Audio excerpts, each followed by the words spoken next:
Sa detalye ng ating mga balita, may report muna ang ating RH52 Edniel Parosa. Non-wage benefits ng mga manggagawa isusulong ng trabaho party list. RH52 Edniel Parosa, Kami Edniel! Layunin ng trabaho party list na isulong sa Kongreso na maihandog sa mga manggagawa ang mga non-wage benefits kung tawagin, gaya na lamang ng iba't ibang subsidy at allowance upang mapababa ang epekto ng inflation.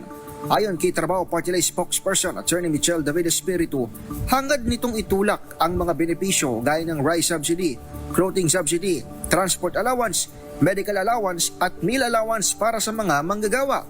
Naniniwala ang Trabaho Party List na karapat dapat umano mga non-wage benefits ngayong ramdam ang epekto ng inflation na noong Oktubre ay nasa 2.3%. Yun yung pwedeng i-focus ng mga private sector, ng mga kumpanya para matulungan ang ating mga Pilipinong empleyado. Dagdag ng grupo, di lamang sa pagtaas ng sahod dapat umasa mga manggagawa, kundi pati na rin sa iba pang mga benepisyo, gaya na lamang ng nasa probisyon ng train law. Sa ilalim ng naturang batas, isinusulong ng pamahalaan ng 13th month pay at iba pang bonuses hanggang 90,000 pesos ay maging tax-exempt na.